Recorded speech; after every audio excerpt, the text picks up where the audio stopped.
할렐루야. 우리 좌우로 인사하실 때 성령께서 당신과 함께 하십니다.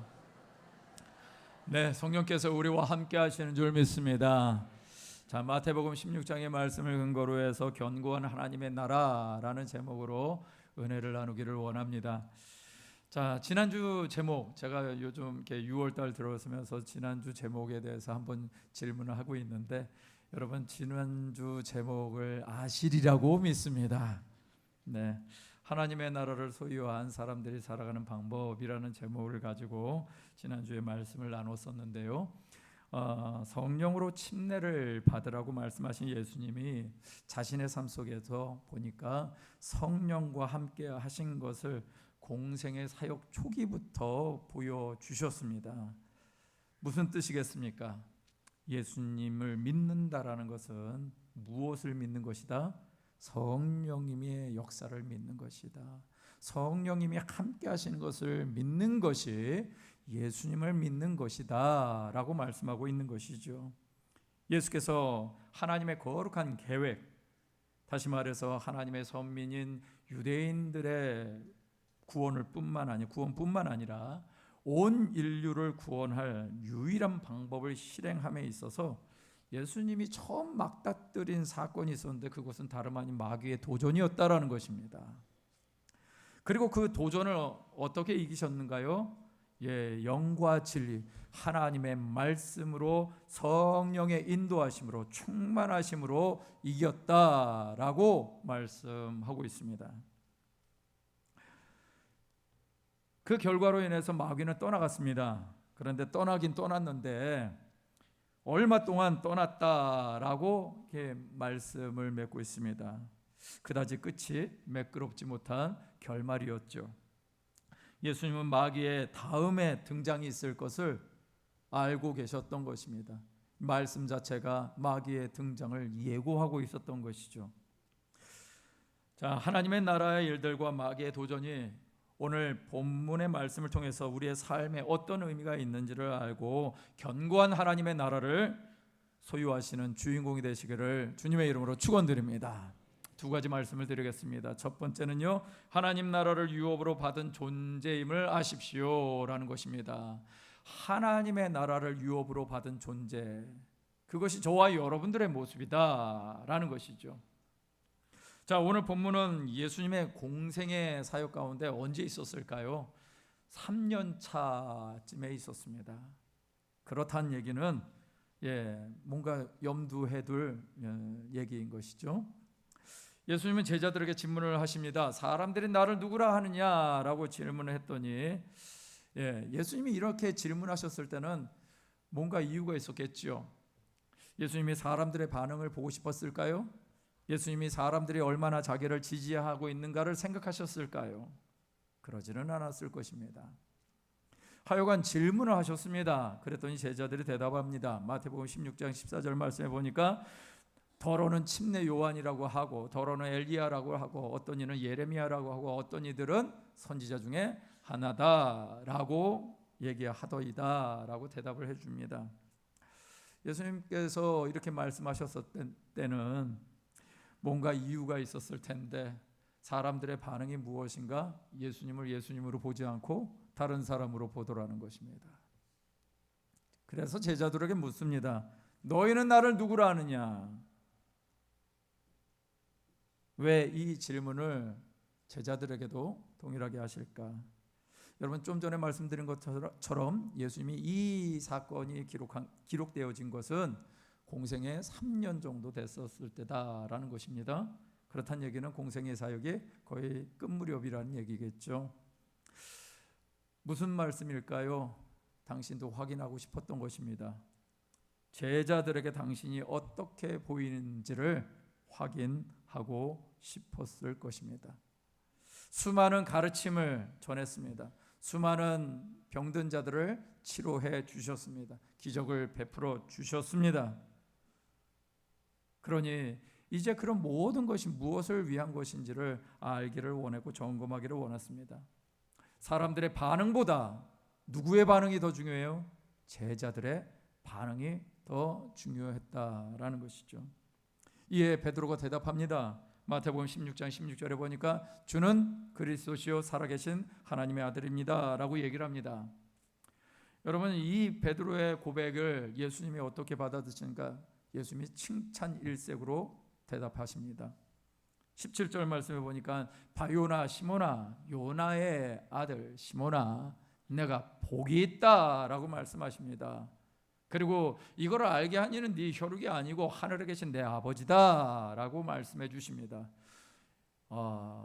복이 있다라고 말씀해 주셨습니다. 예수님이 복이 있는 존재라고 말씀해 주신 것만으로도 행복한 일 아니겠습니까? 그런데 예수님이 이렇게 말씀하신 거예요. 이것을 알게 한 이는 네 혈육이 아니야. 네가 혈과 육과 어떤 능력으로 되어진 것이 아니라 누구 때문이다? 하늘에 계신 내 아버지, 예수님의 아버지 때문이다 라고 말씀해 주시는 것입니다. 이 말씀이 어떤 의미일까요? 베드로와 예수님의 아버지가 관계가 있다 없다?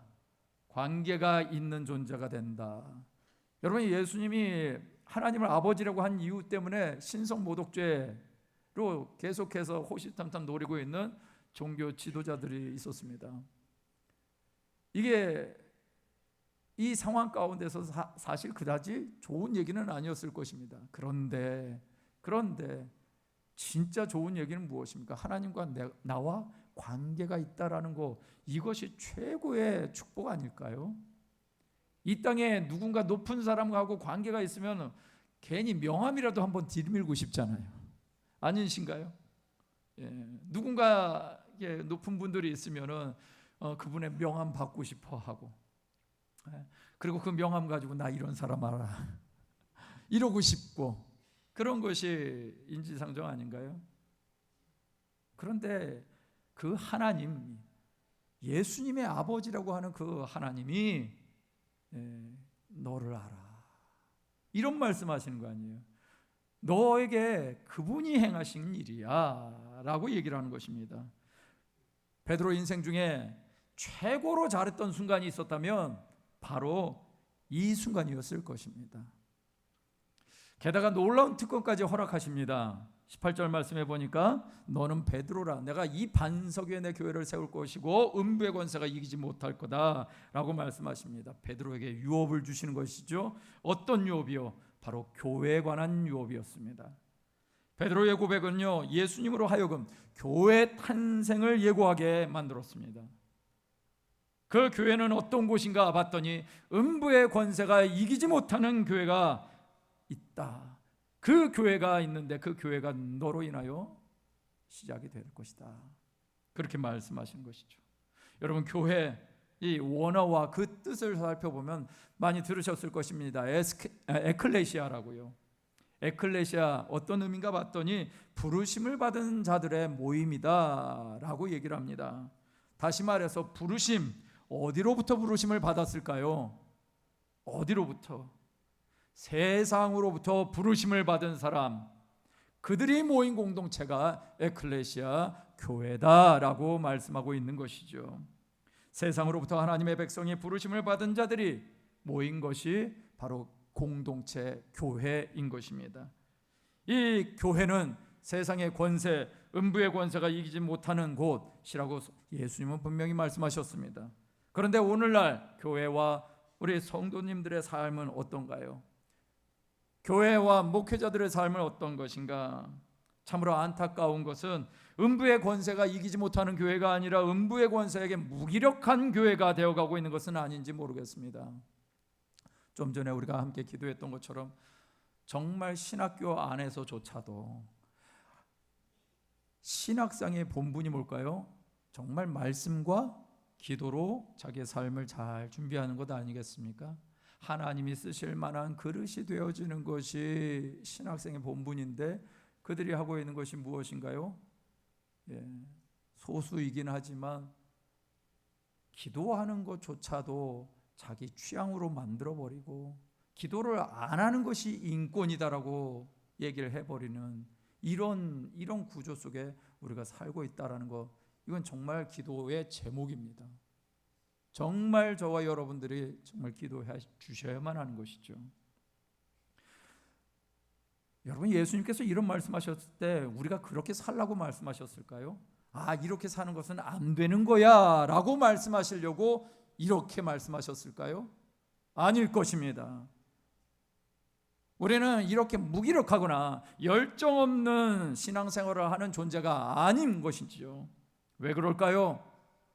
그 다음에 이어지는 말씀이 이런 말씀하시거든요. 19절 말씀에 보니까 내가 천국 열쇠를 내게 주리니 내가 땅에서 무엇이든지 매면 하늘에서도 매일 것이고 내가 땅에서 무엇이든지 풀면 하늘에서도 풀릴 것이다 라고 주님이 말씀하셨어요. 그렇다는 이야기는 우리에게 그런 권세가 있는 것입니다. 하나님이 하나님의 백성답게 살아가는 자들에게 그런 권세를 허락하셨고 하나님의 교회된 성도의 삶에 이런 권세를 주셨다라고 말씀하시는 것이죠. 근데 왜 이런 권세 없는 자와 같이 살아가고 있는가? 그것은 저와 여러분들이 믿고 있는 예수님이 어떤 분인지, 나에게 어떤 의미가 있는지 모르고 신앙생활하고 있기 때문이라는 것입니다. 베드로의 고백이 무엇입니까? 주는 그리스도시요 살아계신 하나님의 아들이십니다. 예수님이 신적인 존재라는 사실을 말했고 예수님이 신적인 존재뿐만 아니라 그리스도 무엇인가요? 메시아, 구원자라는 사실입니다. 여러분들에겐, 저와 여러분들에게 예수는 구원자가 되십니까? 할렐루야. 여러분, 이 답이 이렇게 약하시면 안 돼. 아니 되옵니다. 여러분들에게 예수님은 구원자 메시아 맞으십니까? 네, 아멘이십니다. 여러분, 이 질문에 확실하게 대답할 수 없으면 우리는 예수님이 말씀하신 것은 말씀하신 것이고 나는 나야 이렇게 살게 되어 있습니다. 성도는 무엇을 의지하면서 살까요?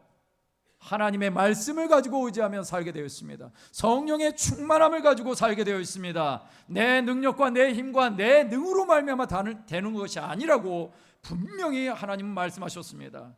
하나님의 영으로 되어지는 것이라고 예수님이 그거를 보여주셨어요. 오늘 저와 여러분들의 삶 가운데 예수님이 그런 구원자가 되셨다라는 것에 대한 믿음이 확실하게 서시는 은혜가 있게 되시기를 주님의 이름으로 축원드립니다. 케네스 베라는 목사님이 계십니다. 이분을 인터넷 백과사전에 찾아보니까 이렇게 써 있어요. 케네스 베, 본명은 배준호, 한국계 미국인 선교사이다. 한국 전쟁 이후 가장 오랜 기간 735일간 조선 민주주의 인민공화국에 억류된 미국인이다 라고요. 이분이 북한에 들어갔다가 노동교화형, 우리나라로 말하면 징역이에요. 그냥 노동교화형 15년을 선고를 받습니다. 네, 이분이 왜 이런 형을 받았는가 봤더니 북한에 와서 호텔에 있는 동안 예배하고 기도했다고. 그래서 죄명은 무엇일까 봤더니 국가 전복이었습니다. 예배하고 기도했는데 상식적으로 생각할 수 없는 일이 북한에서 일어나는 것이죠. 이 케네스 배 목사님이 이제 북한의 그 보위부 조사관에게 신문을 받는 중에 그 조사관이 이런 말을 했답니다. 내가 하나님이란 말은 들어봤는데 예수란 말은 당신한테 처음 들었다. 예수란 사람이 우리 조선에 사는 사람이냐 중국에 사는 사람이냐 이렇게 물어봤다고 합니다. 이 사람이 이어서 말하는 것은 김일성 회고록에서 조선의 하나님을 믿으라 라고 말해서 이 하나님이라는 말은 알고 있다라고 얘기해요. 이 조선의 하나님이 누굴까요? 이해가 되시죠? 조선의 하나님은 알고 있는데 내가 예수는 모르겠다라는 거예요. 이 목사님이 조사를 받으면서 처음엔 농담인 줄 알았답니다. 2,500만 명이나 있는 이 북한 주민 사이에서 50여 년 동안 예수라는 이름이 누군가에 의해서 고의적으로 잊혀졌음을 알게 됐다라고요. 여러분, 예수님의 이름이 없어진 세상, 어떤 세상이 되는지 여실하게 보여주는 나라가 있다면 바로 북녘 땅일 것입니다. 아이러니하게도 평양은 100여 년 전에 부흥이 있었던 곳입니다. 그래서 평양을 어떻게 불렀느냐? 동방의 예루살렘이다 라고 부를 정도였습니다. 그런데 어떤 일이 벌어졌는가요? 예수의 이름이 흔적도 없는 땅이 되어버렸습니다. 예수의 이름이 없는 곳 북녘 땅 사람들을 뭐라고 부르는가요? 낙원이라고, 지상 낙원이라고. 동의할 사람들이 없을 것 같은데 오히려 그것을 믿어버리는 사람들도 있더라고요. 북한에 예수님의 이름이 회복되어야 할 줄 믿습니다. 예수 이름에 능력이 있습니다. 예수 이름만이 우리에게 길이요 진리요 생명이 되는 것인 줄 믿습니다. 베드로의 고백대로요, 예수는 그리스도시요 살아계신 하나님의 아들입니다. 이 고백이 저와 여러분들의 진짜 고백이 되시기를 주의 이름으로 축원드립니다. 예수님을 믿는다면요, 어떤 일이 벌어질까? 보니까 말씀대로라면 천국의 열쇠를 소유한 자가 될 것이고, 천국의 권세를 가진 자가 될 것이고, 천국을 유업으로 받은 자가 되는 것, 그것이 저와 여러분들의 모습인 줄 믿습니다. 빌립보서 4장 13절에 이런 말씀이 있죠. 내게 능력 주시는 자 안에서 내가 모든 것을 할 수 있다고요. 내게 능력 주시는 자 안에서 내가 모든 것을 할 수 있다. 우리 그리스도인들은요, 모든 것을 할 수 있습니다. 그런데 어디 안에서? 내게 능력 주시는 자 안에서. 그렇다는 얘기는 예수 안에서만 가능한 것입니다. 예수 밖에서는 어떻게 한다? 이런 일을 할 수가 없다. 하나님의 나라를 구할 수도 없고 하나님의 일을 할 수도 없고 신앙생활도 지킬 수 없는 것이 예수 이름 밖에 있는 사람들의 모습이라는 것입니다. 그래서 저와 여러분들이 강구해야 될 것이 무엇이냐? 늘 예수 안에 저와 여러분들이 살아야 하는 것인 줄 믿습니다. 교회에게 주신 예수의 권세를 유업으로 발휘하며 사시는 저와 여러분 되시기를 주님의 이름으로 축원드립니다. 두 번째는요, 최고의 순간에 찾아오는 마귀의 거짓에 속지 마시라는 것입니다. 최고의 순간에 찾아오는 마귀의 거짓에 속지 말라. 누가복음 4장에 지난주에 말씀을 저와 여러분들이 보신 것처럼 예수님을 시험했던 마귀가 떠나갑니다. 그러나 떠나가지만 얼마 동안 떠났다라고 얘기를 하죠. 언제 돌아왔을까요? 언제 돌아올까요? 정확하게 이때다라고 말할 수는 없습니다. 그러나 예수님의 공생의 사역을 통해서 예수님과 귀신들과의 어떤 접촉을 한번 살펴본다면, 여러분이 이 일, 예수님을 시험하시고 나셔서 그 4장 뒷부분에 보면은 회당에 더러운 귀신 들린 자가 나옵니다. 성전 꼭대기에 예수님을 데려가지고 성전 꼭대기에서 예수님을 띄어내리라고 하질 않나. 이제는 어디에서 귀신이 나와요? 회당에 더러운 귀신 들린 자가 있다라고 얘기합니다. 여러분, 유형적인 건물이 우리를 보장하지 못한다는 거 여러분 명심하시길 바랍니다. 어쨌거나 예수님이 또 귀신을 만나는데 그 귀신이 이런 얘기를 하는 거예요. 누가복음 4장 34절에 보니까 우리가 당신과 무슨 상관이 있습니까? 우리를 멸하러 왔나이까? 나는 당신이 누군 줄을 압니다. 하나님의 거룩한 자라고. 귀신을 또 만난 시간이 누가복음 8장에도 나오더라고요. 여러분들이 거라사인의 땅이라는 곳에서 예수님이 귀신 들린 사람을 만납니다. 그가 이렇게 얘기하는 것이죠. 지극히 높으신 하나님의 아들 예수라고. 당신이 나와 무슨 상관이 있습니까? 당신께 구하노니 나를 괴롭히지 마십시오 라고 얘기를 하는 거예요. 이들의 말 그대로 인간들 안에 역사하는 조무래기 귀신들. 여러분, 귀신과 마귀와 사탄을 구별하십니까? 예, 성경에는 귀신도 나오고 마귀도 나오고 사탄도 나오잖아요. 예, 마귀와 사탄은 같은 존재고요. 귀신은 그 마귀의 조무래기들입니다. 이 귀신들 이미 사람 안에 역사하고 있었는데 예수님께 그러면 마귀는 언제 찾아왔을까? 자, 이제 다시 본문의 말씀으로 돌아갑니다. 베드로가 예수님과 대화를 통해서 칭찬받고 한참 고무되어 있었습니다. 그때 예수님이 하신 말씀이 베드로의 마음을 불편하게 했습니다. 마태복음 16장 21절 말씀에 보니까 이렇게 얘기하는 것이죠. 이때로부터 예수 그리스도께서 자기가 예루살렘에 올라가 장로들과 대제사장들과 서기관들에게 많은 고난을 받고 죽임을 당하고 제3일에 살아나야 할 것을 제자들에게 비로소 나타내셨다. 예수님의 말씀을 듣고 베드로의 반응, 성경은 16장 22절에 이렇게 얘기하고 있는 것입니다. 예수를 붙들고 항변하여 말하는데요, 주여 그리 마옵소서, 이 일이 결코 주께 미치지 아니하리다 라고 얘기하는 것입니다. 여러분, 예수님을 보호하는 것입니다. 예수님을 위하는 것입니다. 얼마나 예수님이 흐뭇하셨을까요? 내가 정말 제자 하나 잘 뒀다, 내가 정말 제자 농사 하나 잘 지었네 라고 할 만도 하지 않을까요?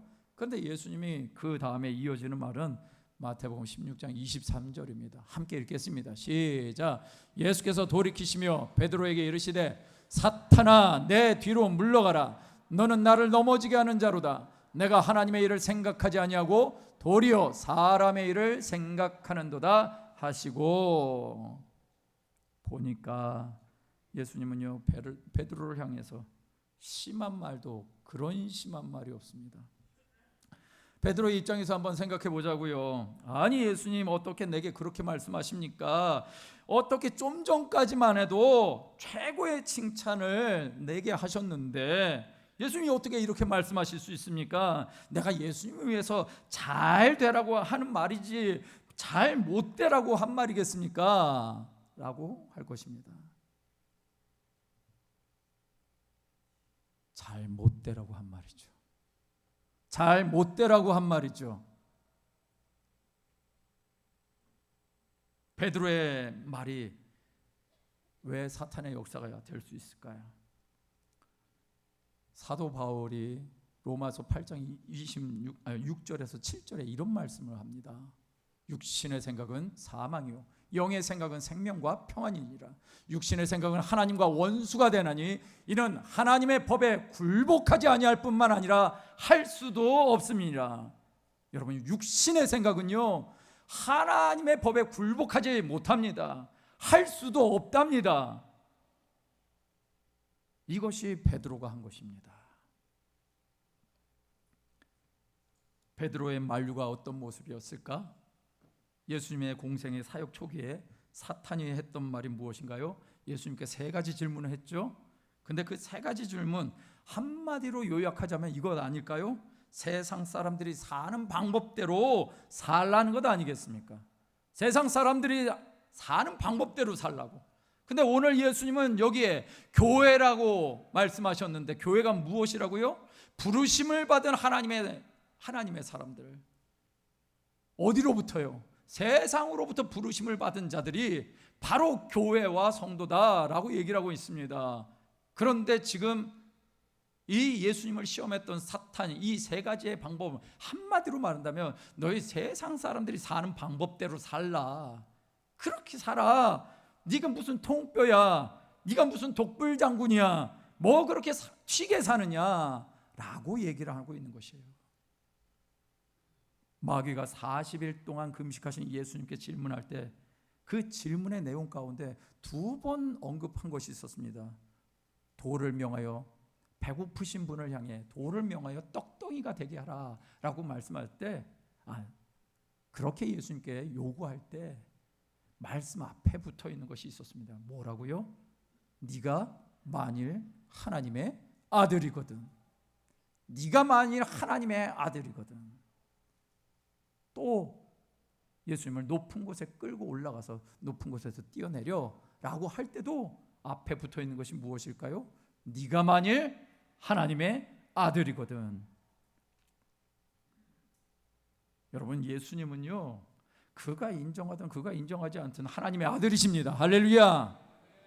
예수님은 하나님의 아들로 이 땅에 오셨습니다. 예수님이 하나님의 아들로 이 땅에 오셨음에도 불구하고 당신이 침례 받으실, 죄인들이 받아야 될 침례를 받으실 때 하늘에서 성령이 임하십니다.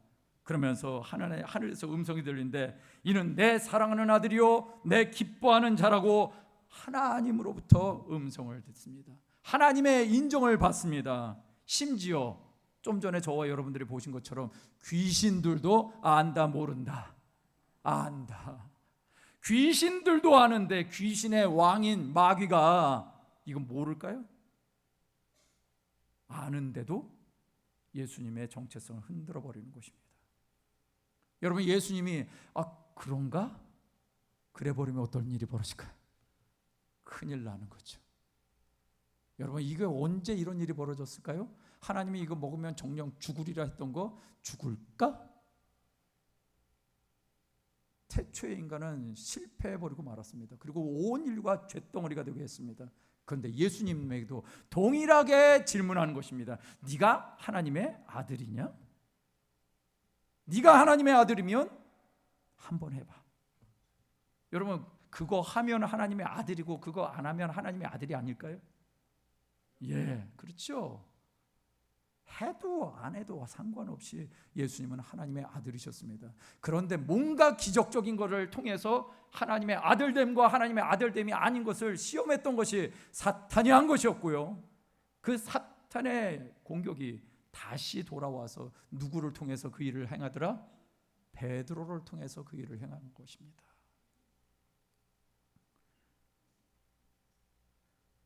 저와 여러분들 안에 하나님의 나라가 있습니다. 하나님의 계획이 있습니다. 할렐루야. 예. 근데 그 하나님의 계획을 저와 여러분들 안에서 그것을 상실하면, 저와 여러분들이 예수를 믿는 것이 무엇인지를 모르면 이렇게 살 수밖에 없다라는 것을 얘기를 해 주시는 거예요. 여러분, 예수님이 만약에 넘어갔으면 우리의 구원은 물거품입니다. 예수님이 넘어갔으면 우리에게를 통해서 하나님 하시고자 하는 하나님의 나라의 일도 물거품일 것입니다. 예수님이 이기셨습니다. 예수님이 이기셨습니다. 저와 여러분들에게 예수님이 이런 삶을 보여주셨다는 얘기는 우리가 걸어가야 될 길이 이 길이야 라고 말씀하시는 것이죠. 주님을 바라보시는 성도의 삶, 바로 이런 삶을 사시기를 주님의 이름으로 축원드립니다. 제가 며칠 전에 우리 남성 집사님들이 모임하는 곳에 갔습니다. 가서 보니까 고깃집에서 열심히 맛있게 드시고 계시더라고요. 그래서 같이 앉았는데 앉아서 보니까 우리 교회에서 10여 년 전에 떠나가신 분이 그 자리에 계셨습니다. 그래서 대화하다 보니까 우리 교회 나오기로 했습니다. 할렐루야. 계신가요? 어쨌거나 거기에서 우리 집사님들이 모임하면서 과거의 경험에 대해서 얘기를 해주셨어요. 어떤 경험이냐? 교회 남성들이 한 자리에 모였는데 어색할까요? 안 어색할까요? 어색하지요. 어색하니까는 뭐를 좀 챙겨서 드셨을까요? 무엇인가를 마셔야 되는데 주님을 마셨어요. 주님을 마시면서 열심히. 그래서 너무 마시다 보니까 이 주님이 너무 많은 거예요. 그래서 그 많은 주님을 누군가가 지나가다가 혹시 성도라도 보면 어떨까 염려가 돼가지고 그 주님을 테이블 밑에 다 숨겨놨답니다. 그러면서 마셨답니다. 그게 몇 번 그렇게 되는데 어떤 분이 계속 마음에 부담이 되더래요. 내가 이렇게 살아도 되나? 내가 이렇게 살면 될까? 그래서 그 모임에 있는 분들에게 얘기를 했대요. 이렇게 하면 안 될 것 같습니다. 이렇게 하면 안 될 것 같습니다. 그랬더니 다른 분들이 이구동성으로 맞아 이렇게 하면 안 될 거. 그냥 다들 지금 속에 마음은 어떻던 거예요? 이렇게 하면 안 되는데 하면서 다 그냥 이렇게 그냥 가. 왜? 남자들끼리 모이면 통념이 뭐예요? 어색한 관계는 뭘로 깨? 주님으로 깨야 되잖아요. 그렇게 하는 것이 일반적인 통념이니까 그냥 이렇게라도 해야지 하다가 이제는 안 되겠다 해서 서로 얘기를 했는데 그래서 바꾸기 시작했답니다. 그런데 이 상황을 잘 모르는 새로운 가족이 들어오신 거죠. 근데 새로운 가족을 제가 다른 장소에서 만나서 대화를 하다가 이 장소가 연결된 장소인 걸 알았어요. 이분이 얘기하는 거예요. 자기도 그 모임에 이렇게 딱 갔는데 분위기를 가니까 이 분위기가 너무 남자들끼리 맹숭맹숭하겠다라는 거예요. 그래서 속으로 이렇게 생각을 했답니다. 조금 있으면 뭐 주님을 찾겠지. 그래서 분위기를 보고 있는데 옆에 있던 한 분이 갑자기 일어나더니 냉장고 쪽으로 가더랍니다. 고깃집 냉장고 쪽으로 가면 뭘 찾을 것이 뻔히 예상이 돼서 그럼 그렇지 했는데 딱 돌아오는데 환타가 오더랍니다.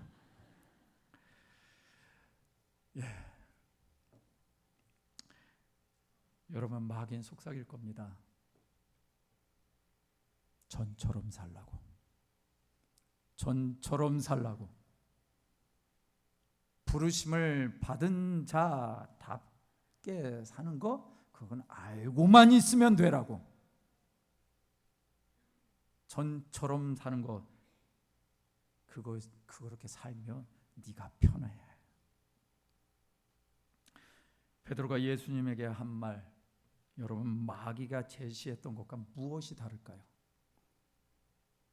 수제자였던 베드로에게 마귀가 한 건 그의 말을 이용해서 예수님을 시험했던 것입니다. 베드로 인생 최고의 순간이었습니다. 최고로 칭찬받았던 순간이었습니다. 그런데 그 순간 베드로의 마음 가운데 예수님을 살리겠다고 하는 세상적인 방법이 기준이 되어서 예수님의 말씀이 기준이 안 되어버린 것입니다. 마귀는 베드로의 마음을 사로잡습니다. 마귀는 괜찮은 제안으로 저와 여러분들에게 다가올 것입니다. 그럴듯한 말로 다가올 것입니다. 그래서 그리스도인들 모양대로 살지 못하도록 할 것입니다. 저와 여러분들에게 그런 도전이 없다면 여러분들은 어쩌면 그리스도인이 아닐 수도 있습니다. 왜? 진짜 내가 예수님을 잘 믿고 있다면 마귀는 그런 시험을 할 것이기 때문입니다. 그리스도인들은 그래서 항상 깨어 있어야 되는 것입니다. 내 생각이 아닌 하나님의 일을 생각할 줄 알고 하나님 나라를 위할 줄 아는 마음, 그것이 우리의 삶의 기준이 되어야 하는 것입니다. 할렐루야. 그렇지 않으면 마귀는요, 내 안에 있는 예수님의 뜻을 억지로 바꾸려고 할 것입니다. 여러분, 마귀의 거짓에 속지 마시기를 주의 이름으로 축원드립니다. 그 말씀이 베드로전서 5장 8절에서 9절 말씀입니다. 함께 읽겠습니다. 시작. 근신하라, 깨어라. 너희 대적 마귀가 우는 사자같이 두루다니며 삼킬 자를 찾나니 너희는 믿음을 굳건하게 하여 그를 대적하라. 이는 세상에 있는 너희 형제들도 동일한 고난을 당하는 줄을 알미라. 할렐루야. 이것이 누구의 말씀이에요? 하나님의 말씀인데 누가 기록했습니까? 베드로가 기록했어요. 이 말씀이 어떤 의미인지 알겠죠?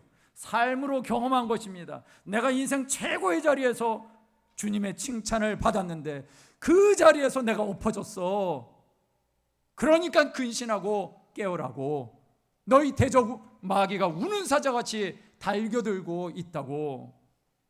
여러분, 이런 믿음 가지시고 마귀에게 속지 마시고 견고한 하나님의 나라, 이 나라를 위해서 살아가는 것이 무엇인지를 정말 삶의 자리에서 경험하시기를 주님의 이름으로 축원드립니다.